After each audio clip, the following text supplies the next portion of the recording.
கிறிஸ்துவுக்குள் பிரியமானவர்களே, கர்த்தரும் இரட்சகருமாய் இயேசுவின் ஈடிய நாமத்தினாலே உங்கள் யாவரை வாழ்த்துகிறேன். தேவனருளிய அப்பம் மினிஸ்டர் சேனல் மூலியமாக உங்களோடு சந்திப்பதில் மிகுந்த மகிழ்ச்சி அடைகிறேன். தினம்தோறும் அதிகாலை வேளையிலே 3 மணிக்கு பரிசுத்த வேதாந்தத்திலிருந்து ஒரு பகுதியை நாம் தியானித்து நம்முடைய குடும்ப பாதுகாப்புக்காக நாம் ஜெபிக்கிறோம். இந்த நாளிலும் அதிகாலை வேளையிலே எத்தனையோ தேசத்தில் இணைந்திருக்கிறீங்க. உங்க எல்லாருக்கும் கர்த்தர் இயேசு நாமத்தினாலே என் அன்பின் வாழ்த்துக்களை தெரிவித்துக் கொள்கிறேன். யாக்கோபு 1 அதிகாரம் 13, 14 ஆகிய வசனங்கள். சோதிக்கப்படுகிற எவனும் நான் தேவனால் சோதிக்கப்படுகிறேன் என்று சொல்லாதிருப்பானாக. தேவன் பொல்லாங்கினால் சோதிக்கப்படுகிறவர் அல்ல, ஒருவனையும் அவர் சோதிக்கிறவரும் அல்ல. அவனவன் தன் தன் சுய இச்சையினாலே இழுக்கப்பட்டு சிக்குண்டு சோதிக்கப்படுகிறான். அதுக்கு அடுத்த வசனம் கூட வாசிக்கும், பிரயோஜனமா இருக்கும். பின்பு இச்சையானது கற்பந்தரித்து பாவத்தை பிறப்பிக்கும், பாவம் பூரணமாகும் போது மரணத்தை பிறப்பிக்கும். ஒரு குடும்பத்திலே இச்சையானது கற்பந்தரித்து பாவத்தை பிறப்பிக்கும், பாவம் பூரணமாகும் போது மரணத்தை பிறப்பிக்கும். நிறைய சாட்சி சொல்லலாம். 3 வசனத்துக்குள்ள ஏகப்பட்ட அர்த்தம் இருக்கு. சோதிக்கப்படுகிற எவனும், ஒரு வாலிப மகள் அந்நிய நுகத்துல போய் விருப்பமான ஒரு மகனோடு அது பல மாசமா பல வருஷமா பழகிட்டு இருக்கிறாங்க.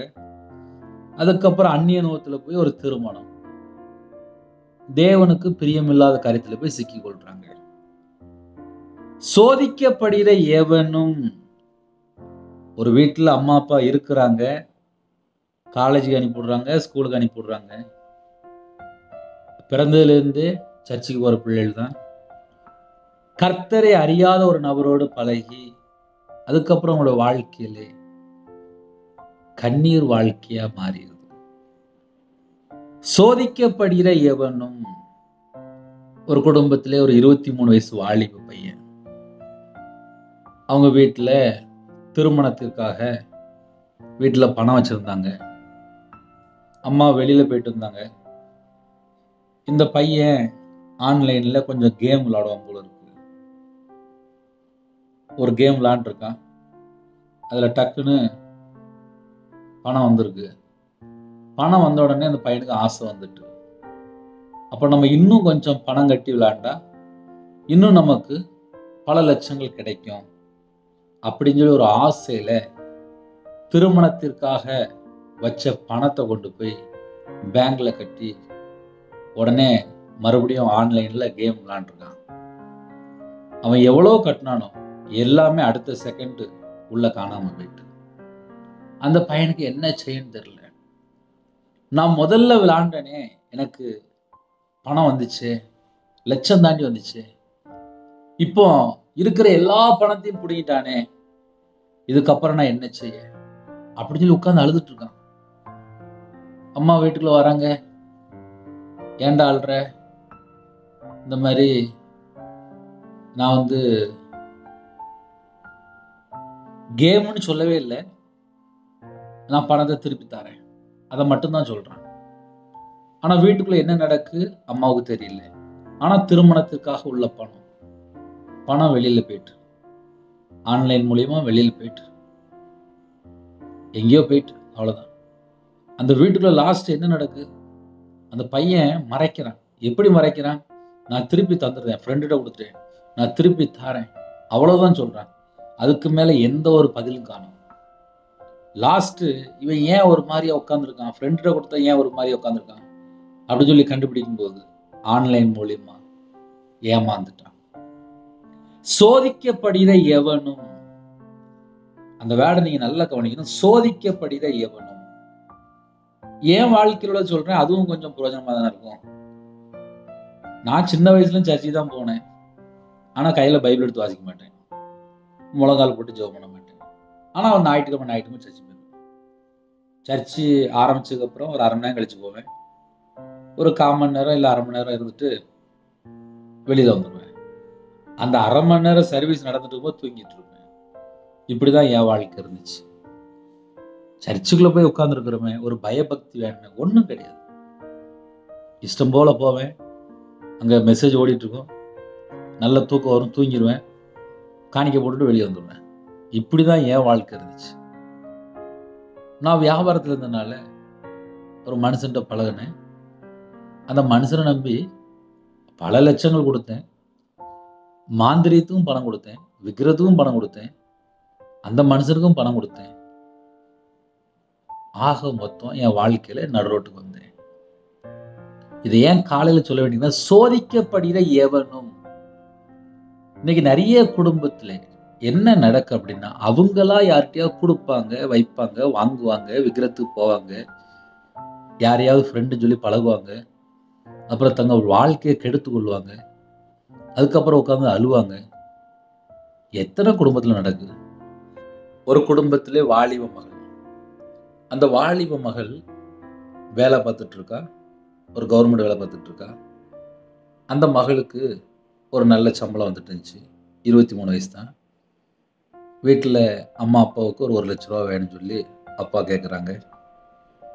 ஏன்டா அவ்வளோ ரூபா இல்லை, சரி நான் வேணால் ட்ரை பண்ணுறேன் அப்படின்னு சொல்லிட்டு இவளுக்குள்ள சேல்ரி. அதுக்கப்புறம் இவங்களுடைய ஃப்ரெண்டுகிட்ட கேட்க, அவங்களும் பணம் கொடுக்குறாங்க. உடனே அம்மா அப்பாட்ட, சரி இந்தாங்கம்மா நீங்கள் கேட்ட 1,00,000 ரூபா அப்படின்னு சந்தோஷமாக கொடுக்குறேன். 1,00,000 ரூபா கொடுத்து முடிச்சிட்டா. ஆனால் ஃப்ரெண்டுகிட்ட பணம் வாங்கினால, பணம் வாங்கினதுக்கப்புறம் அந்த ஃப்ரெண்டுகிட்ட பழக ஆரம்பிச்சிட்டா. அந்த ஃப்ரெண்டுகிட்ட பழகி அதுக்கப்புறம் அந்த ஃப்ரெண்டை திருமணம் முடித்து, அந்த ஃப்ரெண்டு திருமணம் முடிச்சதுக்கு அப்புறம் 20 நாள்ல அந்த பையன் மறுபடியும் இன்னொரு கல்யாணம் முடிச்சிட்டான். அதுக்கப்புறம் இந்த பிள்ளையோட வாழ்க்கையில ஒரே கண்ணீர் கண்ணீர் கண்ணீர் கண்ணீர். ஐயோ நான் ஆசைப்பட்ட கல்யாணம் முடிச்சனே, அந்த பையன் 2வது கல்யாணம் முடிச்சிட்டான்னு சொல்லி எப்போ பார்த்தாலும் அழுதுட்டு இருக்கான். காரணம் என்ன? ஏதோ ஒரு காரியத்திலே சோதிக்கப்படும் போது சிக்கி கொள்றாங்க. என் வாழ்க்கையில நான் சிக்கியிருக்கேன். ஒரே ஒரு மனுஷன்ட்டு தான் பழகினேன். 13 லட்ச ரூபா போச்சு.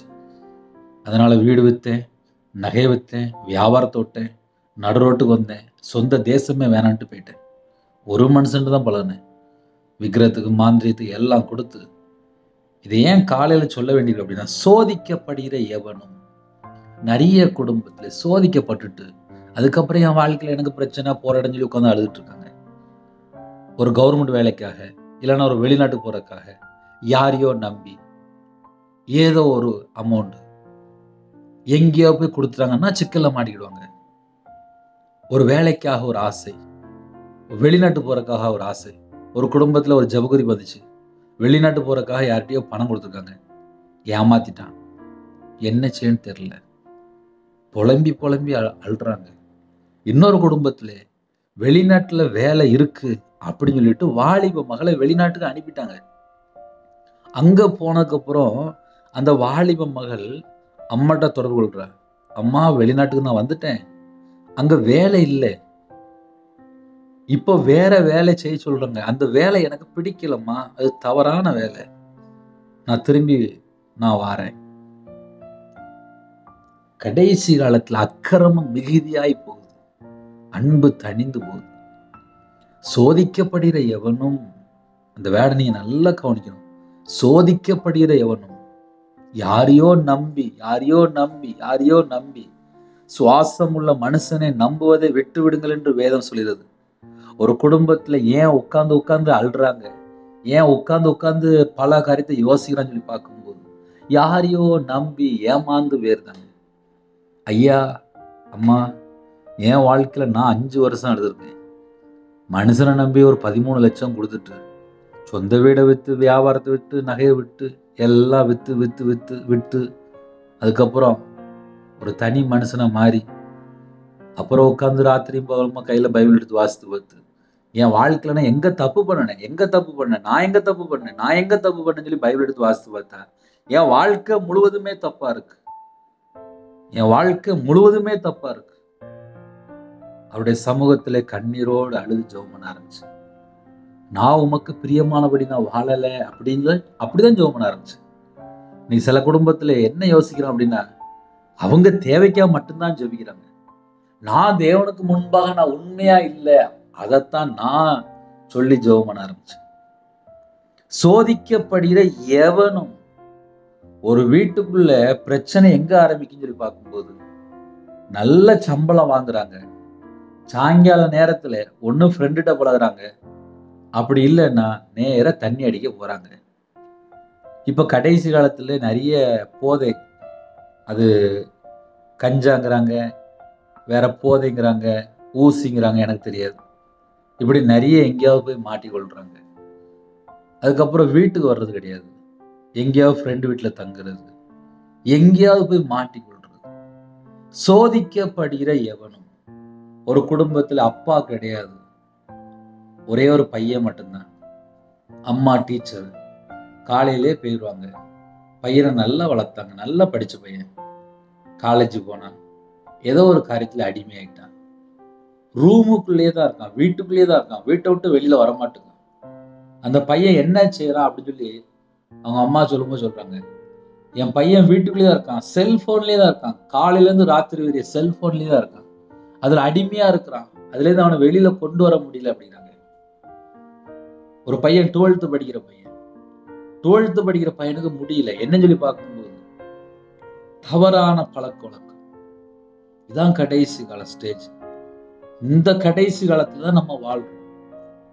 சோதிக்கப்படுகிற எவனும், நல்ல அந்த வேலை கேட்டுக்கும், சோதிக்கப்படுகிற எவனும் நான் தேவனால் சோதிக்கப்படுகிறேன் என்று சொல்லாதிருப்பானாங்க. அந்த ஒரு வேலை தான் ரொம்ப முக்கியம். ஏன் இவ்வளவு நேரம் பேசினேன் அப்படின்னா, நான் தேவனால் சோதிக்கப்படுகிறேன் என்று சொல்லாதிருப்பானாக. அப்படி சொல்லக்கூடாதான். ஒரு குடும்பத்துல என்ன சொன்னாங்க அப்படின்னா, கடவுள் இருந்தா நமக்கு ஏன் இப்படி நடந்திருக்கும் அப்படின்னு ஒரு வார்த்தை சொன்னாங்க. கடவுள் இருந்தா நம்ம வாழ்க்கையில எல்லாமே கரெக்டா நடந்திருக்கும்ல, அப்படி அவங்க நார்மலா பேசிட்டு இருக்கிறாங்க. அந்த வேர்டு ரொம்ப ஒரு கிரிட்டிக்கலான வேர்டா இருந்துச்சு. ஏன்னா சில குடும்பத்துல இஷ்டம் போல பேசிட்டு இருப்பாங்க. நான் தேவனுக்கு முன்பாக நான் உண்மையா இல்லை, நான் உண்மையா இல்லை, நான் உண்மையா இல்லை, அதை நான் புரிஞ்சு கொண்டாலே போதும். முழு வேதாந்தத்தை நான் வாசித்ததுல நான் தேவனுக்கு முன்பாக இன்னும் பர்ஃபெக்டா மாறணும், தேவனுக்கு முன்பாக இன்னும் கொஞ்சம் நான் மாறணும், தேவனுக்கு முன்பாக நான் இன்னும் கொஞ்சம் மாறணும். அப்படி நான் யோசித்தால் நான் டெய்லி கொஞ்சம் கொஞ்சமா மாறிட்டு இருப்பேன். நான் கொஞ்சம் கொஞ்சமா மாறும் போதுதான் என் குடும்பத்தை ஆசீர்வதிக்கிறார். அவருக்கு முன்பாக ஒருவனும் நீதிமான் அல்ல. ஏதோ ஒரு காரியத்திலே ஒரு மனுஷன் அடிமையில இருக்கான், ஒரு வாலிப மகள் மன அழுத்தத்துல இருக்கா, ராத்திரி ஃபுல்லா தூங்காம இருக்கிறான். சரி, ராத்திரி ஃபுல்லா ஜெபம் பண்றாளா அப்படின்னு சொல்லி பார்த்தா கிடையாது. ஏதோ ஒரு காரியத்துல அடிமை. இந்த கையில செல்போன் வந்துச்சு, ஒவ்வொரு வீட்டுக்குள்ளயுமே செல்போன்னால மல்லு கட்டத்தான் செய்யறாங்க. தூங்கி எந்திரிச்சோன்னு செல்போன் கையில எடுத்துருவாங்க, அதுல இருந்து ராத்திரி வரைய செல்போன் தான். கண்ணு பேரும், வீட்டுல மனைவி இருக்க மாட்டா, அம்மா அப்பாட்ட பேச மாட்டேங்காங்க, தனியா வாழ்றாங்க. ஒரு குடும்பத்துல பேசும்போது சொன்னாங்க, நான் ஒரு 8 மணிக்கு வீட்டுக்கு போவேன், நாங்க ஃபேமிலியா ஒரு 2 மணி நைட்டு, அதாவது ஒரு நாளைக்கு 4 மணி நேரம் நான் எங்க ரிலேஷன் ஒரு 4 மணி நேரம் ஆன்லைன்ல கேம் விளையாடுவோம் அப்படின்னாங்க. ஓப்பனா பேசுறாங்க. நைட் 8 மணிக்கு வீட்டுக்கு போவேன், 8 மணிலேருந்து 2 மணி, ஒரு 4 மணி நேரம். அவங்க வேற ஏரியால இருப்பாங்க, அவங்க வேற ஊர்ல இருப்பாங்க, நான் என் வீட்டுல இருந்து நாங்க ஒரு ஃபேமிலியா நாங்க ஒரு 4 மணி நேரம் நாங்க ஆன்லைன்ல கேம் விளையாடுவோம் அப்படின்னாங்க. அப்போ ஒரு வீட்டுக்குள்ள போனதுக்கு அப்புறம் ஒரு குடும்பத்துல என்ன பண்றாங்க, குடும்ப தலைவர் என்ன பண்றாங்க அப்படின்னு சொல்லி பார்க்கும்போது ஆன்லைன்ல கேம் விளையாடுறாங்க. வீட்டுல பார்த்தா மனைவி பார்த்தா, என் புருஷன் தூங்க மாட்டேங்கான், என் புருஷன் சாப்பிட மாட்டேங்கான், என் புருஷனுக்கு பைத்தியம் பிடிச்சிட்டு மனநல பாதிக்கப்பட்டுட்டு அப்படின்னு சொல்லி ஒரு பெரிய கம்ப்ளைண்ட். அந்த வீட்டுக்குள்ள என்ன நடக்குன்னு சொல்லி பார்க்கும்போது 4 மணி நேரம் நார்மலா ஆன்லைன்ல கேம் விளையாடுறாங்க. சோதிக்கப்படுகிற எவனும் நான் தேவனால் சோதிக்கப்படுகிறேன் என்று சொல்லாதிருப்பானாக. இன்னைக்கு செய்தி அதுதான். தேவன் பொல்லாங்கினால் சோதிக்கப்படுகிறவர் அல்ல. நல்லா தெரிந்து கொள்ளணும். ஒரு குடும்பத்துல படிக்கிற பிள்ளையா இருக்கலாம், படிக்கிற பையனா இருக்கலாம், காலேஜ் படிக்கிற பிள்ளையா இருக்கலாம், காலேஜ் படிக்கிற பையனா இருக்கலாம். ஒவ்வொரு ஸ்டேஜ்லயுமே ஒவ்வொரு காரியம் மட்டும்தான் யோசிக்கணும். திருமணத்தை தேவன் நடத்தி தருவார். மனிதன் தனிமையா இருப்பது நல்லதல்ல. ஏற்ற துணையை தேவன் தான் தர முடியும். ஆனா வாலிப வயசுல அந்த ஸ்டேஜ் தாண்டும் போது எங்கேயா ஒரு காரியத்துல போய் சிக்கி கொள்ளக்கூடாது. சிக்கி கொள்றாங்க, நிறைய குடும்பத்தை சிக்கி கொள்றாங்க. அதுக்கப்புறம் அவங்களுடைய வாழ்க்கையில பிரச்சனைகள், போராட்டங்கள், கண்ணீர், அதுக்கப்புறம் நான் எதுக்காக வாழணும், நான் செத்து போயிடலாமே, அதுக்கப்புறம் தூக்க மாத்திரை போடுறது, அதுக்கப்புறம் இனிமேலாம் எதுக்கு வாழணும். ஏன்னா ஏதோ ஒரு காரியத்துல பாதிக்கப்பட்டிருக்காங்க, மன அழுத்தத்துக்குள்ள போயிருந்தாங்க. நிறைய குடும்பத்துல நடக்குது. சில குடும்பத்துலலாம் வெளியே தெரிய மாட்டேங்குது. நிறைய வாலிப பிள்ளைகள், வாலிப பையன் வெக்ஸ் ஆயிட்டாங்க, மன அழுத்தத்துல வாழ்ந்துட்டு இருக்கிறாங்க. யாரையோ நம்பி யாரையோ நம்பி யாரையோ நம்பி. சோதிக்கப்படுகிற எவனும், அந்த வேர்டு இன்னைக்கு ரொம்ப முக்கியம். நிறைய குடும்பத்துல எங்கேயாவது போய் சோதனையில போய் சிக்கி ஒண்ணுட்டு அதுக்கப்புறம் என் வாழ்க்கையில எல்லாம் போயிட்டு என்னை ஏமாத்திட்டான். ஒரு குடும்பத்துல ஒரு ஜெபகுறிப்பு வந்துச்சு. யாருக்கோ உதவி பண்றேன்னு சொல்லிட்டு ஒரு 2 பவுன் நகையை தூக்கி கொடுத்துருக்காங்க. அந்த அம்மா திருப்பி தரல. ஜெபகுறிப்பு வருது, 2 பவுன் கொடுத்தேன், என் கனவு தெரியாம கொடுத்தேன், திருப்பி தர மாட்டேங்காங்க. கண்ணீர் விட்டு அழுறாங்க. 3 நாளா சாப்பிடல அப்படிங்கிறாங்க. இதுதான் ஒரு வீட்டினுடைய நிலைமை. அவன் தன் தன் சுய இச்சையினாலே இழுக்கப்பட்டு சிக்குண்டு சோதிக்கப்படுகிறான். அந்த வேர்டை நீங்க ஆழமா கவனிக்கணும். கர்த்தர் என்னோட பேசணும் இன்னைக்கு இந்த வார்த்தை இதுதான். இந்த செய்தியை பேசு அப்படின்னாரு. நிறைய குடும்பத்துல சுய இச்சையில விழுந்து போய் கிடக்குறாங்க. பேசு அப்படின்னாரு. சரிப்பா, உங்க வார்த்தையை நான் கேள்விப்பட்டேன், அவ்வளவுதான். அதனாலதான் நிறைய காரியத்தை சொல்லிட்டு இருக்கேன். ஒரு குடும்பத்துல எங்கேயோ போய் சிக்கி கொள்றாங்க. பரிதானம், லஞ்சம் வாங்குறது, எங்கேயாவது போய் சிக்கி கொள்றாங்க.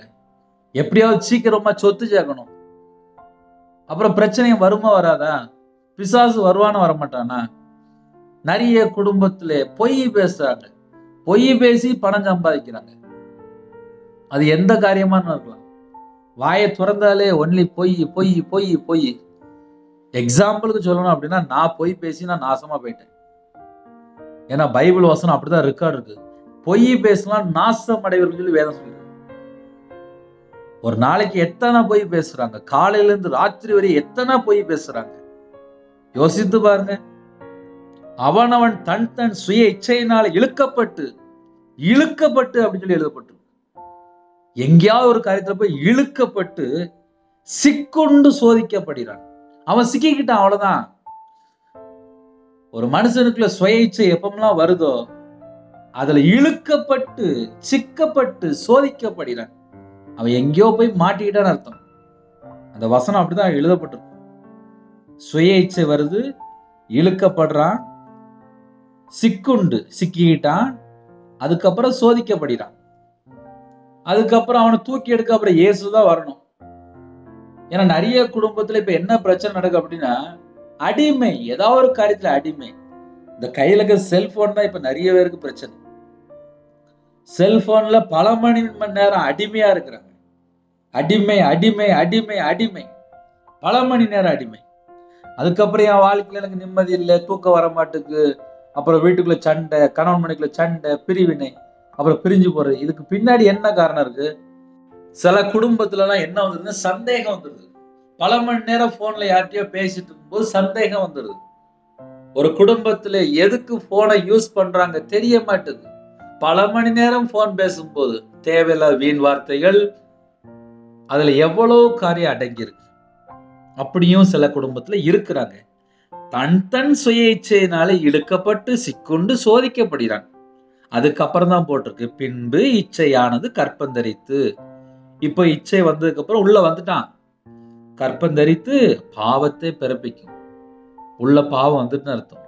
இந்த பாவம் என்னைக்கு பூரணம் ஆகுதோ அன்னைக்கு மரணத்தை பிறப்பிக்கும். அதுக்கப்புறம் நான் இனிமேலே வாழணும், நான் உயிரோட என்ன செய்ய, செத்தே போலாமே அப்படின்னு சொல்லி அவிசுவாசமான வார்த்தை பேசிட்டு இருப்பாங்க.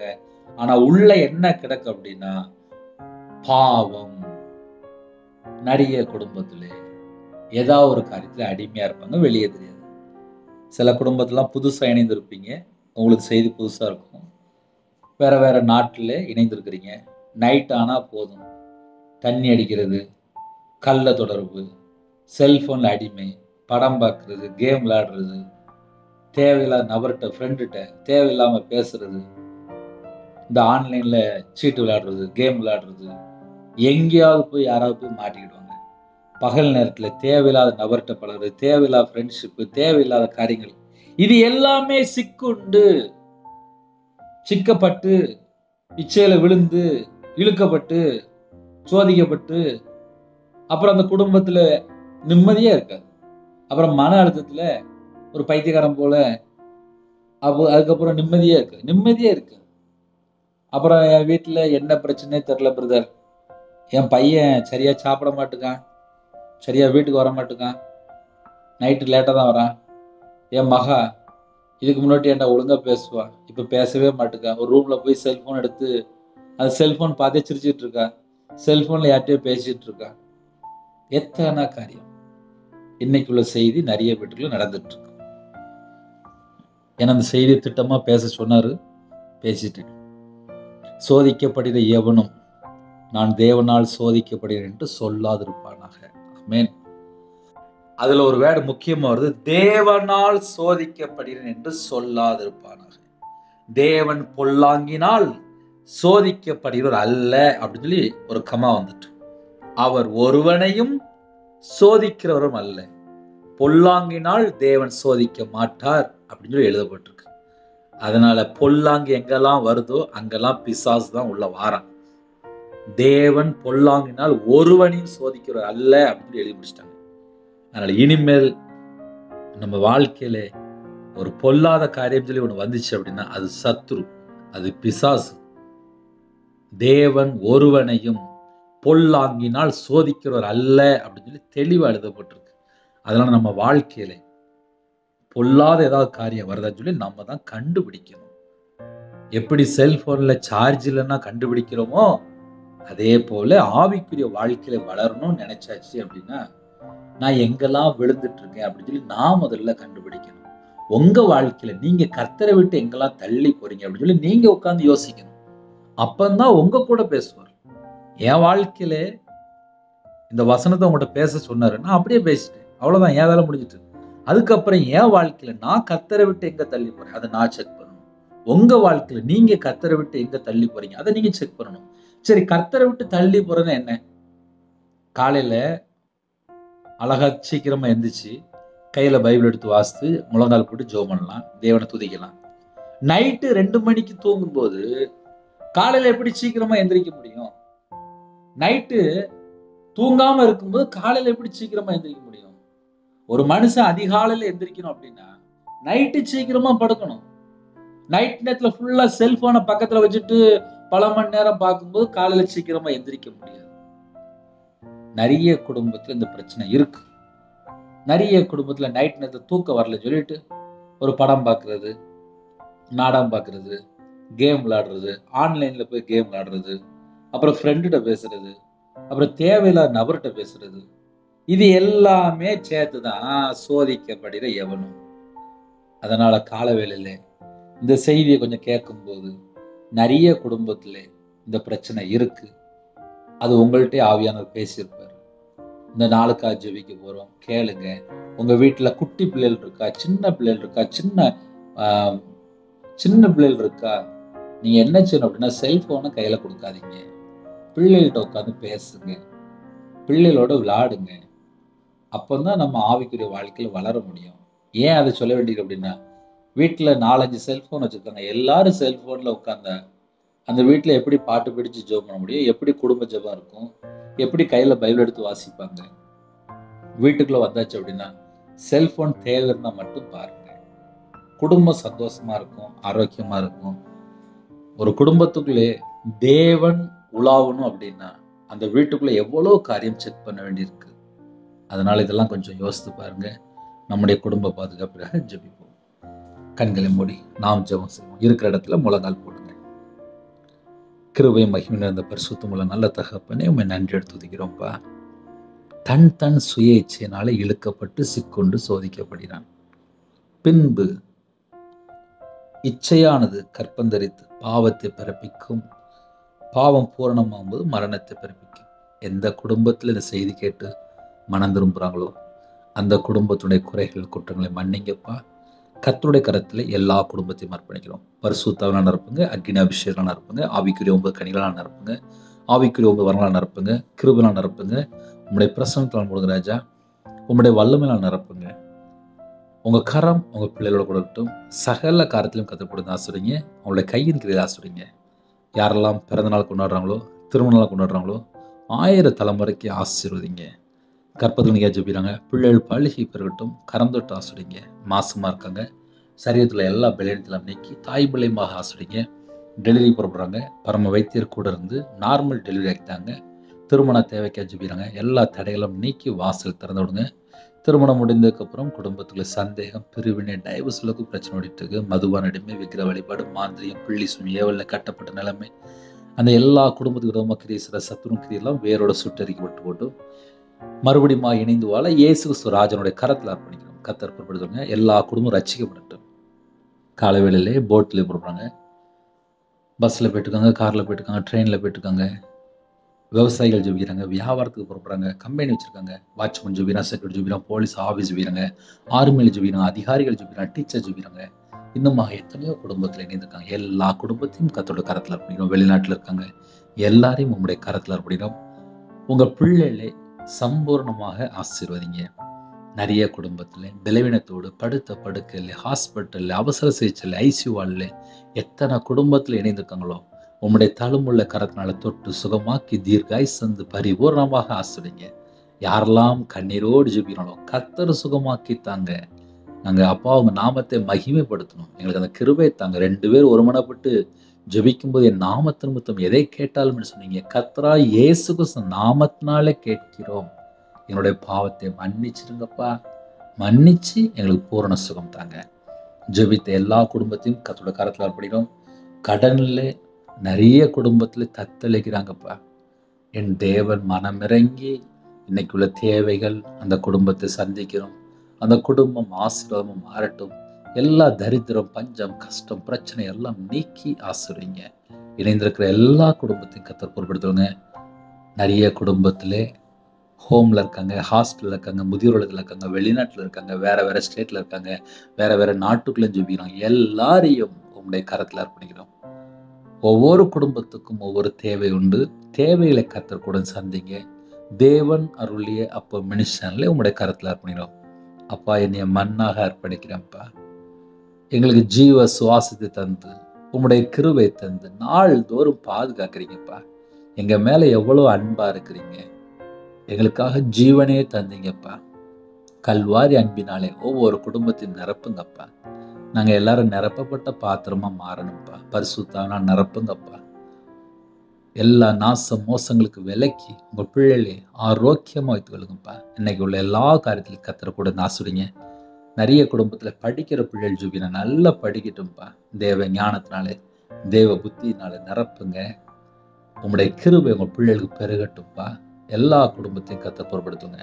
இணைந்திருக்கிற எல்லா குடும்பத்துடைய தேவையில கர்த்தர் சந்தித்து சகல குடும்பத்தையும் ஆசீர்வதித்து பாதுகாத்துக் கொள்ளுங்க. உங்க நாம மட்டுமே விடட்டும். வீடு கட்டுறாங்க, எல்லா தடையெல்லாம் நீக்கி ஆசீர்வதிங்க. இன்னைக்குள்ள எல்லா தேவைகளெல்லாம் கர்த்தர் கூட சந்திங்க. கர்த்தருடைய கரத்தில் அப்படியும் துதிகான மகிமையெல்லாம் ஒவ்வொருவருக்கு செலுத்திடும். இயேசு கிறிஸ்துவின் பிதாவே, ஆமென். தேவனுக்கே மகிமையுள்ளதாக. கர்த்தர் தாமே உங்களை உங்கள் குடும்பத்தையும் சகல காலத்திலும் சம்பூர்ணமாக திருப்தியாக கர்த்தர் கூட இருந்து ஆசீர்வதிப்பாராக. ஆமென். கர்த்தராகிய இயேசு கிறிஸ்துவின் கிருபையும் பிதாவாகிய அன்பும் பரிசுத்தனுடைய ஐக்கியமும் எப்பொழுதும் சதா காலங்களிலும் நம் மன்னர் கொடுப்பதாக. ஆமென். கிறிஸ்துவில் பிரியமானவர்களே, இந்த செய்தி உங்களுக்கு பிரயோஜனமா இருந்துச்சுன்னா உங்களுக்கு தெரிந்த மற்ற நண்பர் ஷேர் பண்ணிக்கோங்க. அதிக அளவில் தினந்தோறும் ஒரு டாபிக் பேசுவோம். இணைந்திருங்க. என்னுடைய ஊழியலுக்காக ஒரு நிமிடமா ஜெபிங்க. இரவு நேரத்தில் 8 மணிக்கு ஜெபிக்கிறோம். அதையும் தொடர்ந்து கேளுங்க. 9363064181 நம்பருக்கு தொடர்பு கொண்டால் நாங்கள் உங்களுக்காக குடும்பத்துக்காக ஜெபிப்போம். நீங்களும் என்னுடைய ஊழியலுக்காக தொடர்ந்து ஜெபித்து கொள்ளுங்கள். கர்த்தர் உங்களையும் உங்களுடைய குடும்பத்தையும் உங்களுடைய ஊழியத்தையும் உங்களுடைய வம்சத்தையும் தலைமுறை சம்பூர்ணமாக ஆசீர்வதிப்பாராக. ஆமென். God bless you.